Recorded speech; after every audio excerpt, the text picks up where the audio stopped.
Audit Committee in motion, in session. I'd like to recognize Mayor Davis, Mr. Moe, Chairman Moe, Marlon Blake, Tom Fry, Alvin Fisk, Buster Stewart, and Erica Davis, and our man of the past, Kevin. We're still limited on time a little bit, so we're going to move into everything pretty quick. We're going to review the committee and resolutions and so forth, and I hope everybody's had a chance to read your minutes and all the stuff that Lori sent you. And we'll go right on into it. Office of the County Mayor, audit findings, page 4 in your repertoire there. Mayor Davis, I'll start with you. So you're going to do like auditors and start out with findings instead of the other 285 pages. Don't have anything to tell you. I think it's fairly self-explanatory. One of my 15 departments did have a finding. They failed to deposit receipts within a 3-day period like was required. That has been corrected. I've checked with them twice and they've assured me that that has been corrected. So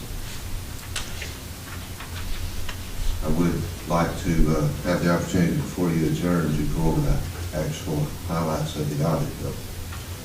If you'd like to go ahead and do that, we'll move on back to that then, let you do that.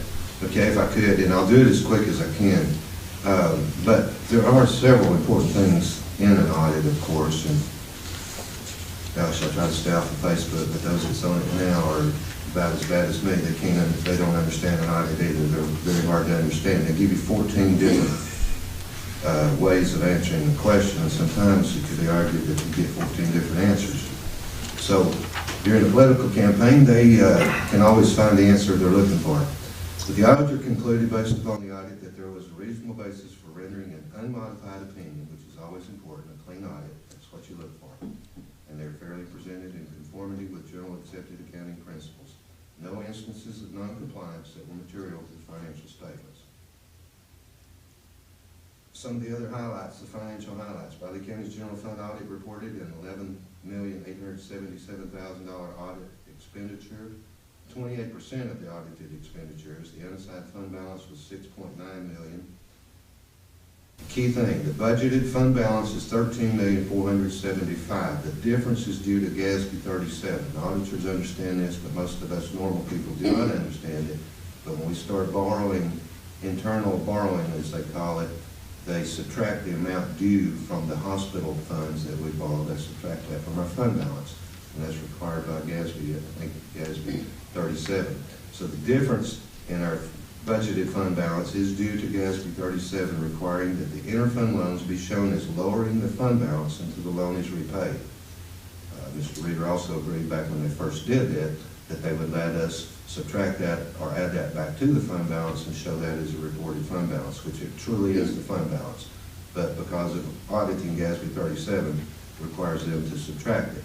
So some people can go through there and see that number subtracted and say, oh, our fund balance is only so-and-so. No, it's not. That's just a GASB thing. The county's long-term debt increased to $7.7 million. Another thing that's misunderstanding, because you'll find pages in the audit that shows liabilities of the county. But the county's long-term capital debt outstanding at year-end was $81 million. $81 million, not 100 and something million. Auditors take the other liabilities, op-ed things like insurance and retirement and those liabilities and add to that. And so you will find $100 and something million somewhere in there as liabilities. But our long-term debt is $81,382,000, page 34 in your audit. Of that $81 million, $68 million is for schools. That's 68, 50 for county schools, and 18 for city schools. Net position, always an important thing. Should be page 1 in the audit. Net position of the county is $42,446,462. That's page 25, page 28, 38, 47, and many other places throughout the budget, the audit. Major capital assets, page 33 and 34. I want to point those out because, in my opinion, they're important. Page 33 and 34. Major capital asset events during the current fiscal year included. You don't have to take the mayor's word for it. It's in your audit. Purchase of 287 radios for the Sheriff's Department, EMA, EMS, fire at $1.3 million. Rechassis of one ambulance at $88,000. Purchase of 83 body cameras for the Sheriff's Department, $83,000. Purchase of 7 vehicles for the Sheriff's Department at $81,000. Purchase of one knuckle boom for the Road Department, $159,000. Construction of COVID compliant Health Department, $190,000. Purchase of 2 EMA vehicles, $84,000. 64 bunker coats for Fire Department, $73,000. 12 air units for the jail, $184,000. And 12 water heaters for the jail at $43,000. Bond rating, page 34. You hear me say it all the time, but it's clearly in the audit. Bradley County maintains a AA2 rating for Moody's and a AA from Standard & Poor's for general obligation debt. A AA bond rating is what I characterize that to be. Total revenue versus total expenditures, page 48 and 49.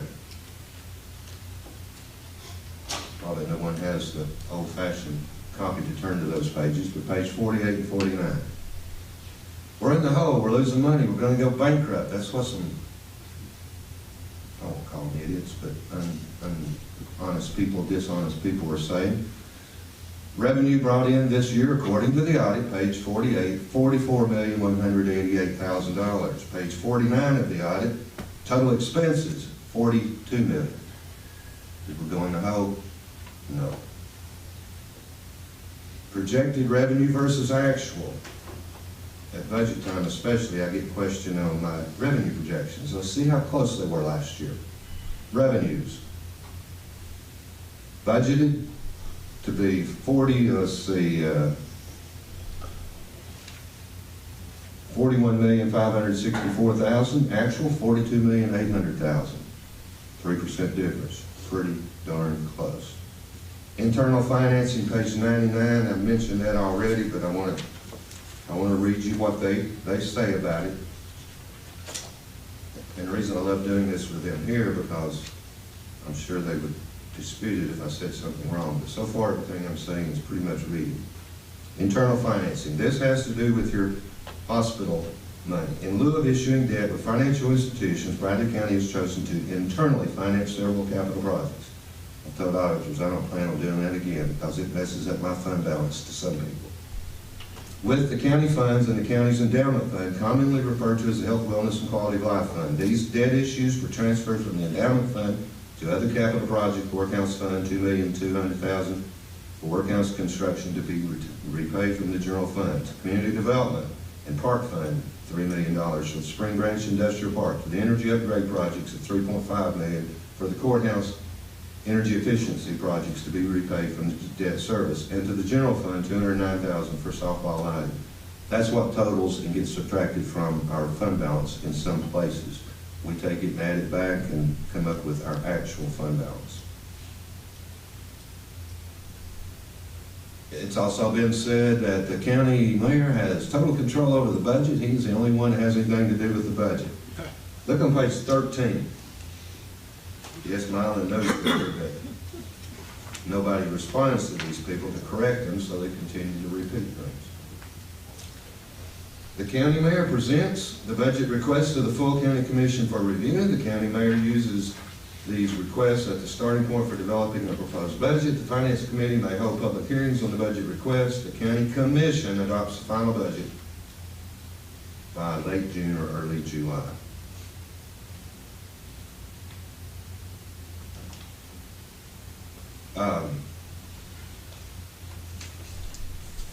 Give me just a second here. Lost my page right quick. Anyway, all in all, we have a good audit, as we do every year. We have, in my case, with 15 departments, I have one audit finding, and that's a good thing. But just, I always say this to you to give you the numbers, just so you can put these in perspective and give you an idea of the volume of activity that we have. Finance office is two people for all of Bradley County except for schools. That's Bradley County's general fund, operating funds, special funds, debt service fund, capital project funds, and permanent funds. During this past year, approximately 99,850 total general ledger transactions, 39,550 invoices keyed, 32,300 warrants written, and 21,850 payroll checks and direct deposits. 2 people. Recap, there was 1 audit finding for the mayor out of 15 departments, no instances of non-compliance that were material to the financial statements, and long-term debt increased by $7.7 million. We always pay down our debt. We paid it down by over $2 million, but we borrowed 10 for the Pie Center. So an overall increase of $7.7 million. Like I said before, a good clean audit. A copy of the audit is on the state's website if you don't have a hard copy. Thank you. Any questions? Tried to go through that very hurriedly, but those are all very important facts that are in the audit that is signed off by the comptroller, Mr. Mumpower. Mr. Blake. Thank you, Mr. Chairman. Mayor, on that internal loans, we spoke with the auditors about that, 3 or 4 years ago in a very lengthy meeting, but it was all ironed out that everything that was done with those interfund loans were transparent. Oh, yeah. I mean, there's no problem with it. I got look at it. He came down and met with us for about 3 hours and went over all of, Trustee Smith was there. Everything was done. So it's a powerful tool, ability for us to do it. We're unique in that in Bradley County that we have that. We sold the Bradley Memorial Hospital. We all know that Commissioner Peake asked for clarification or a historical point of view on that the other day. But if we had to, we have that borrowing ability at our, I wouldn't call it our fingertips, but as long as we're doing it exactly how they instructed us to do it, and the fund balance is indicating what it's supposed to, I don't see us basically closing that down if we ever needed to. All I'm saying is that we did exactly what we said we would do. We followed the instructions. There were no findings on it, so I think it's a powerful tool. It is a great thing, and Mr. Reader sat there and told us we could add that number back to our fund balance when we report our fund balance.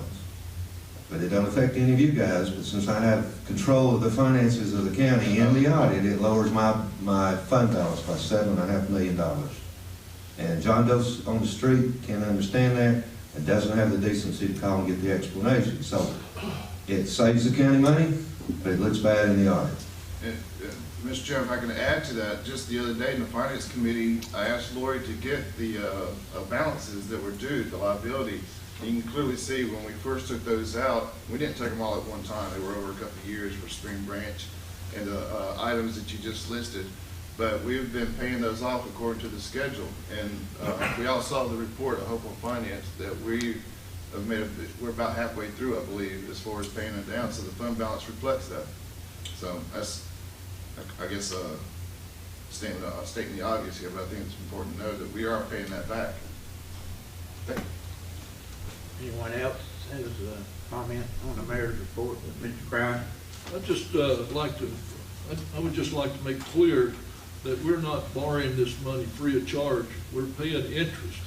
And a lot of people in the public sector don't understand that we are borrowing the taxpayers' money, paying interest on it, and returning it to the taxpayer. It sounds like a pretty good idea to me, but for some reason there's a lot of confusion on it. Commissioner, on that, if somewhere in there, one of those many pages, it'll tell you the interest rate that we paid on those, and they're usually like 0.7, 0.8%. On that one's a little more trouble for me because when you do bonds, variable rate, they just change monthly, I think. But on this, it's fixed for 1 year, and then I have to negotiate with the county trustee, and whatever the going, what's that term? There's a term for it. Whatever that going rate is, we've always agreed to up it just a little bit. So it's usually around 0.8%, which is a good percent to the taxpayer. Any other comments referencing the mayor's report there? I'd also like to recognize Mr. Steve Reader here. He's appreciate you coming down here to assist. It was a long, tedious effort to try to get you here, and I appreciate you spending what time you can with us today. And, Thanks, Brad. thank you, sir, for being here. No other comments, we'll move on into the audit findings. The office of the county mayor was the first one. If you'll look at your findings, it was referencing the, I think it's the second year we've had that finding. Mayor, would you like to expand on that any? Not more than what I've already said. Out of 15 departments, there was one finding, failed to deposit in the trustee's office within a 3-day limit on more than one occasion, and that has been corrected. I don't think that will be an ongoing issue. You got to understand, the recreation department may take in $100 today, $150 tomorrow, $200 the third day, and he was mistakenly waiting till the 4th or 5th day to deposit it, which he shouldn't have been doing. But it's been corrected. Thank you. Any questions referencing? I thought you were talking about clerk and master. Sir? I'm sorry, I thought you were on item 2. Clerk That's and where we're master. moving to. Okay, my bad. Office of Clerk and Master, you'll look at your findings there. Hope everybody's had a chance to read that, look over any comments or questions or for Mr. Reader or anyone. And everybody's satisfied with the outcome of that finding and the solutions that they've come up with.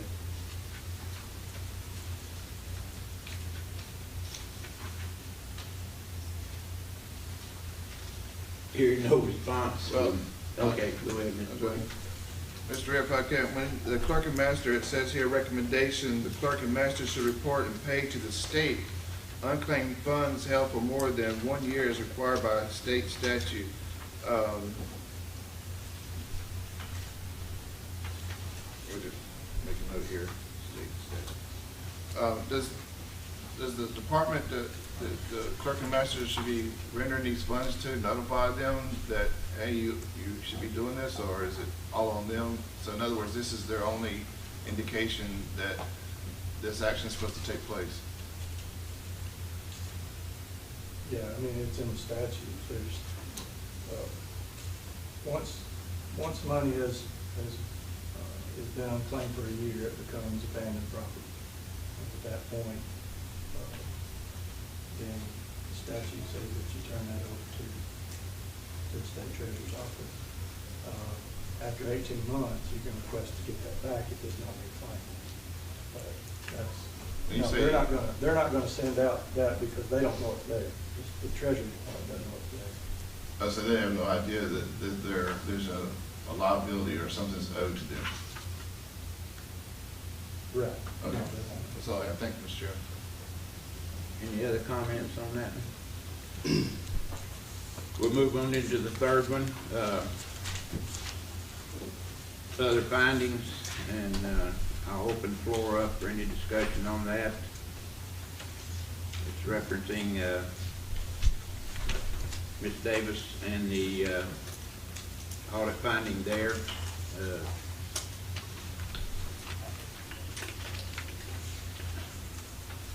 I have one, Mr. Reader, if you don't mind.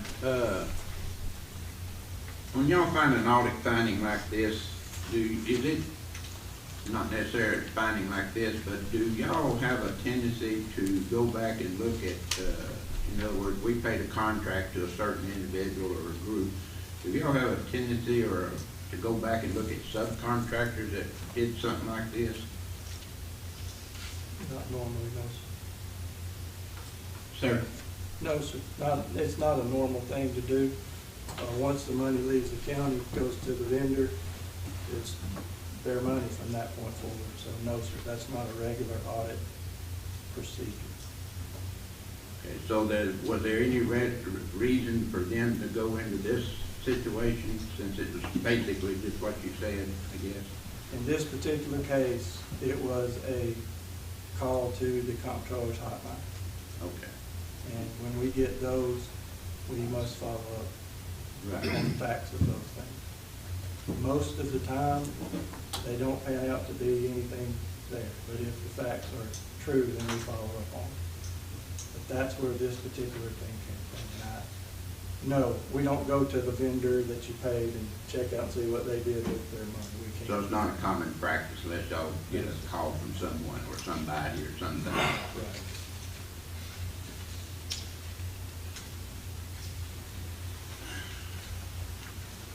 Moving on into that, any other recommendations from the committee? I think what I've done is, looking at our policies and procedures, referencing this situation or any situation, I asked Ms. Freiberg, our lawyer, to draft a addition to our policies. I think y'all wanted the commission to come up with something that referencing this situation. I asked our lawyer to look at our policy and draft a policy that would fit in this situation or any other situation in the future.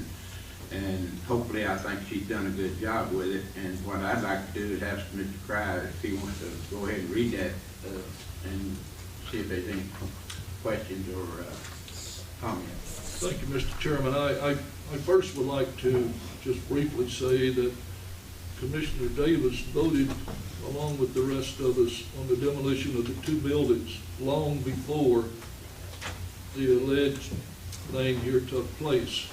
She voted on that, and it also included the mayor sending out for a contract the demolition of those buildings. She never voted again.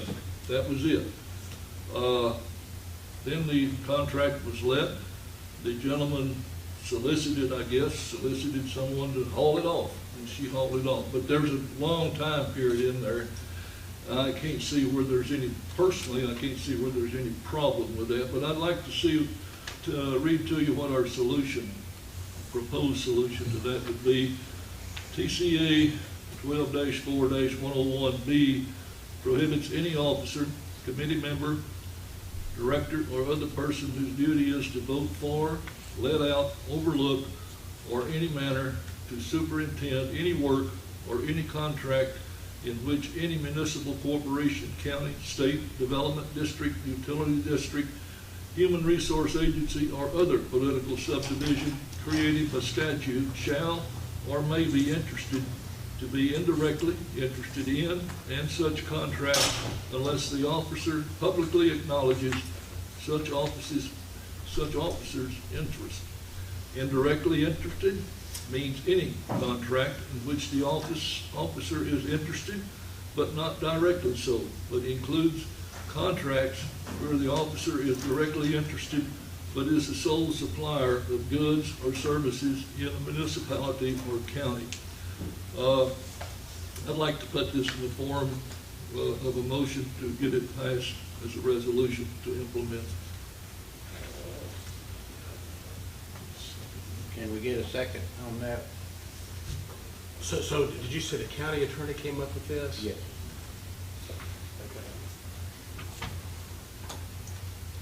Okay. And this will be kind of designed to govern the future. Can I get a second? Oh, I'm sorry. Can we get a second, so we can open it for discussion? Mr. Rayford with a second. Okay, now we can go ahead. So, I'm sorry, so right. the county attorney approved this, and this is going to now be a part of our code of ethics, is that correct? It would, yes. Okay. I mean, it would be voted on by the commission first. Then if they voted in, then it would become part of our policy. Okay.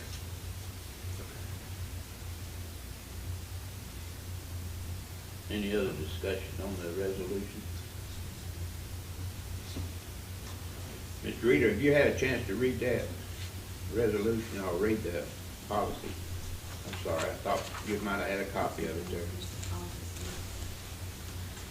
I think what she's done is pretty well answered any questions about future, because I see in the future that this might be a problem down the road too, because we're gonna have several people on the commission in the next few years, I think, that are either business people or builders or somebody where that possibility of a conflict of interest might come up.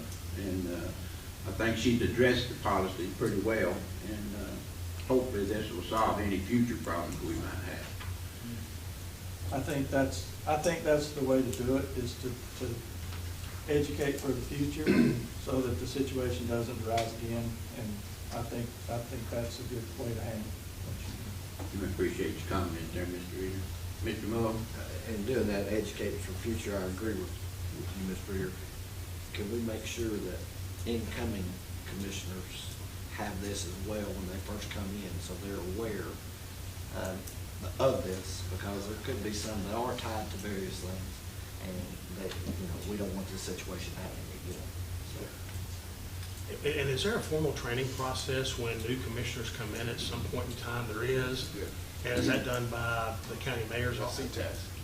Okay. CTAP. So this would be included then as an additional provision in that training it would not? No, this is unique to Bradley County, I believe. CTAS handles, what happens, Mr. Chairman? Go ahead. Is, what we did in 12-14, every 4 years when we have a new election, the CTAS will have a like a 3-day training session, usually it's up in Murfreesboro. Okay. And they go over all the do's and don'ts, what you can't, all that kind of stuff, but nothing unique to a county, it's Tennessee-wide. So this would be, when Chairman Parker was chairman of the Pool Commission, I believe we had a training session out there at Tri-State for all the new ones. So this would be something that we did locally, Okay. orientation after the CTAS meeting. So it would be an orientation after this I would say general? so. When they come back, I think we should. Okay. Yeah, Okay. but if I may, if that's for Mr. Chairman, I don't think it's a bad thing for even existing commissioners to sign off, that they understand this as well. Hopefully they read it. Well, they signed to it, so. But yes, Mr. Smith, what we do usually is at the start of the new session, new commissioners and old commissioners used to, we'd always have a session or a meeting somewhere that we went through all these policies and things. And the mayor would have his staff there, and they go through how to do certain things and certain, so forth and so on. It was a kind of an all-day thing. I don't remember if we had one last time around or not. Did we, Mayor? You remember? Don't think so. I don't think we did, so it was a slight on our part, but it's in our policy. We'd like to get it put in our policy book so that we have that available for any new commissioners or old commissioners to be able to read and go through and make sure they're on the right page. Any other comments referencing that?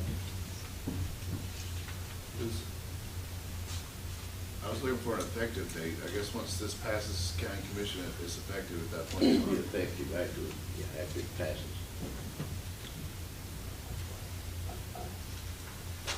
Lord, do we need we don't have our lawyer today, but do we need a vote from the audit committee to forward this on to commission? I think that would be You got a motion and a appropriate. second? Yeah, we got a Yes. motion and a second, so, all I ask is you just give me a hand or go verbal that, we will move this on up to the commission for a commission meeting to approve. Yay. Okay. All in favor, say aye. Aye. Any opposed? Okay, so done.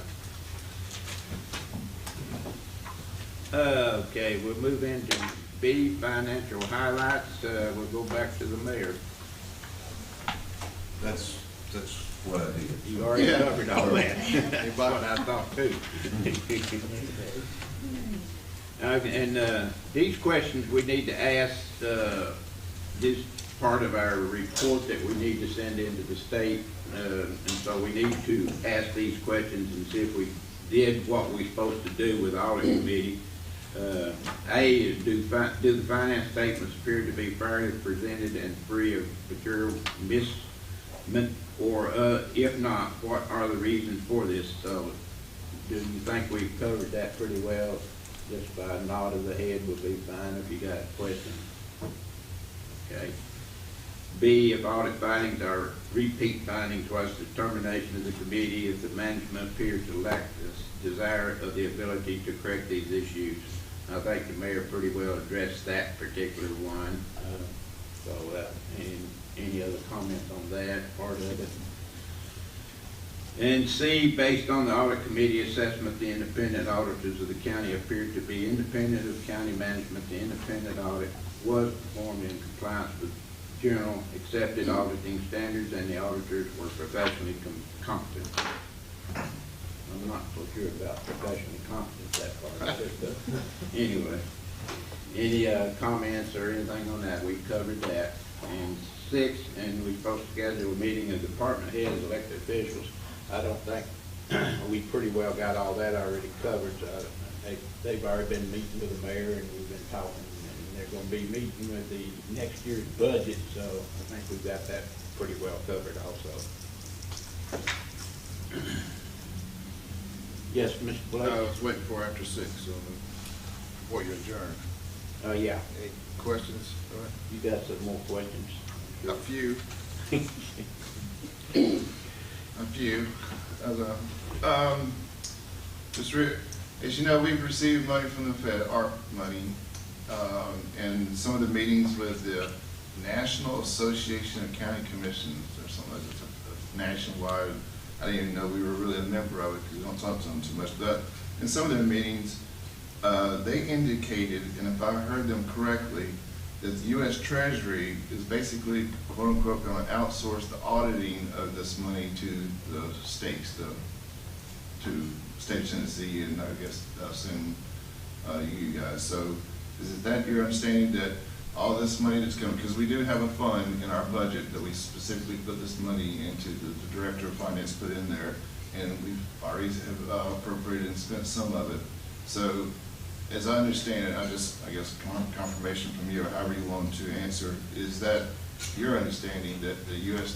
Department of Treasury is looking to the states to kind of self-audit this money? Yes, sir. It'll be our responsibility to look at it. Now, you do have, as that money is spent, it's my understanding that it runs through what we call a portal, and it kind of gets pre-audited, if you will.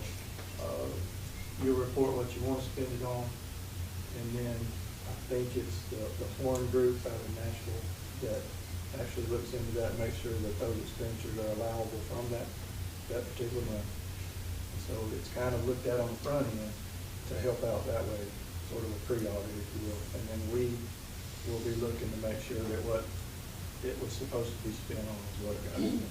So if there's anything that pops up or anything like that, your office or your department will be the ones to do that and notify the proper people, us or whoever you need to, right?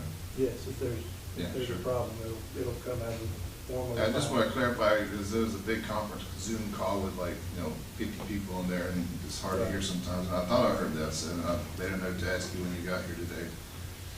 The next thing I'd like to ask you is the local government software that's used for all of our financial, in the back office, if you will. And looking through, we're in the budget process, as you well know. One of the things that has been brought to our attention is the security of the computers. I believe, I could be mistaken of how I phrase this, local government is now requiring those computers or those servers that have their application, that host their software, to have new, what's the word I'm looking for? Security measures, I guess, security software. They're requiring it. So I guess I'll ask the question like this, and bear with me on if that security software or what they're requiring to be put onto those computers is not done, is that going to be a finding that you present in your next audit? In other words, I'm being asked to fund quite a bit of money for all this security software, and it's being required by the vendor, the author of this software, not by TCA code or anything like that. Does that make sense? Yes, and I wish our IS person was with us today. She wasn't available. But Sure. If the requirement is from a vendor, Well, I'm assuming local government is, then they're kind of unless- quasi. Yeah, I know. If it's statute, then you got to follow it. Sure. If it's required by a vendor, we'd have to see how that operates, because local government is kind of a quasi-governmental entity. Mhm. We can look into that and get back to you, but I don't, that's something that I'm not familiar with right now. Thank you very much. I was just wondering, I mean, it's a nice price tag, and if I can phase it in or all that kind of stuff, but basically, Well, security's good. Oh, absolutely, I'm in the IT business as well, and I Yeah. get it, and we had a committee meeting with our IT department, and we're gonna do everything we can within the, you know. You know, it's gonna get harder and harder to secure that stuff. Right. So I just wanted to see, from your point of view, the auditor, what your position I was. apologize, she may know more about that, but she wasn't able to be with us. But, I mean, we can take a look at it and see, and look into it. All right, this one, I think I'm 99% for sure, but if I read all of those, there were no, because it would have been a finding, I'm assuming, that we did not violate any of our fund balance policies. The general fund, 131, any of those that have a fund balance policy percentage-wise, library, all those, you would have, we didn't go under our fund balance percentage as required by policy. Or is that no, no? Last question, I know, I get charged per question, right? If we have an elected official or department, or someone who's responsible for an account in the general fund, and they are just, let's just, you know, Chad, you and I got spending money, and we have a line 103, I'm pulling that out of my head here, example, and they just spend. They go over with the budget amount. What recourse does the county commission or the mayor or anyone have with respects to saying, hey, you've gone over your budget, you're gonna have to, I mean, all I can say right now is you're gonna get a finding or something like that, and they're kind of like, oh, okay. What do you, I'm sure you've seen this before, or what do we do? You know, if that was an easy answer for you, I'd just spit it out, but, yeah, we see it all over the place. And what ends up happening is you have Mr. Davis's office who's in charge of all of that, and then you have someone else who's actually causing problems. There's another elected official at some time. That's the way it works in other places. I don't know what's going on here yet. But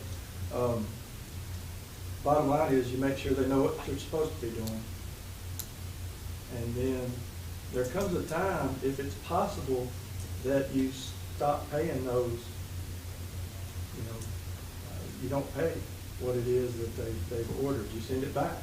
You do whatever you got to do in a case like that. But what ends up happening is so many times, if you do something like that, it's the county that ends up with the black eye, not the specific person who caused it. Yeah, Mayor tells us.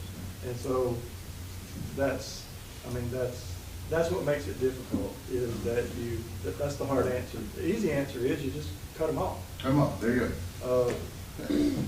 But sometimes that's easier said than done because of the Well, when it's wages. potential black eye. When it's wages, and the employee is obviously due their wages for working the hours that they That's what I submitted mean, on their that's when time you sheet. got to, if it goes into wages, most likely you've got a policy that's been breached at some point, and I think you need to visit it from that angle. But eventually, it'll be a finding, that's, Yeah. yeah. And yeah, thank you for coming, I really appreciate it, it's good, always good to see you. That's all I have, Mr. Chairman. Thank you, Mr. Blake. Excuse me. Any other members of the committee have any questions, Mr. Reader, or any other comments? Mr. Raper? Yes, sir. May I make one, well, when we have our orientation in the future, I say we, I'm not going to be a part of that, obviously, but when we do, can Ms. Freiberg have a segment in there to answer legal questions and one that may come up along with the mayor's department and so on? I think that would be good as far as that orientation is concerned. Thank you. Anyone else?